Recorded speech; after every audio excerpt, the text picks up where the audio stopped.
بس یہ جانسار جو کہ بہت زیادہ انٹرسٹنگ آ چکا ہے، جس میں ایک بہت بڑا ٹوسٹ ہمیں دیکھنے کو مل رہا ہے کہ اب دعا کس طرح سرفراز کی حقیقت سے پردہ اٹھائے گی۔ اسے اس بات کی سمجھ نہیں آ رہی، یا تو وہ فضا کو بتائے اپنی حقیقت کو یا سرفراز سے جا کر پوچھے۔ اب سرفراز کو اپنے گھر میں دیکھ کر اسے بہت زیادہ شوق لگ جاتا ہے، یہ کیوں آیا یہاں۔ اسی طرح سرفراز جو کہ بہت بڑی پلاننگ کر کر آیا ہے، وہ کسی طریقے سے بھی اپنی مالکن سے ملنا چاہتا ہے اور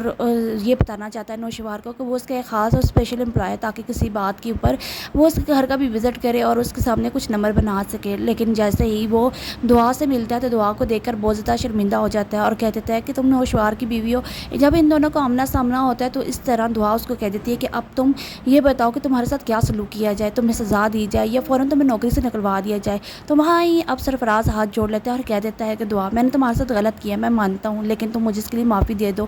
میں نے جو بھی کیا وہ میں نے انجانے میں کر دیا، میں تم سے محبت کرتا تھا، اس بات کا مجھے تب احساس ہوا جب میں تمہیں ایک طوائف کے سامنے بیچ چکا تھا۔ دعا اس کو کہہ دیتی ہے کہ میری زندگی برباد ہوگی اور تمہیں احساس اتنا لیٹ ہوا ہے۔ تو وہاں سرفراز اس بات کو ماننے کو تیار اور کہہ دیتا ہے کہ مجھے معاف کر دو، لیکن مجھے اس نوکری سے اور اس طرح اپنے شوہر کے سامنے رسوا مت کرو، وہ بہت بڑا آدمی ہے، مجھے جیل حوالات میں بند کر دے گا۔ تو کہہ دیتی ہے کہ تمہاری تو سزا یہ سے بڑی بنتی ہے، میرا بس چلے تو تمہارے منہ نوچ لوں، تمہارا جسم نوچ لوں، کیونکہ تم نے میری زندگی برباد کر دیا، مجھے نہ اپنے گھر کے لیے چھوڑا، نہ کسی اور کے سامنے عزت کے ساتھ زندگی گزارنے کے لیے چھوڑا۔ تمہاری وہ بے وقوفی مجھے کہاں سے کہاں لے کر گئی، میں نے تم پر اندھا اعتماد کیا تھا۔ لیکن اسی طرح دعا اس سے گلے شکوے کرتی ہے، تو وہاں ہی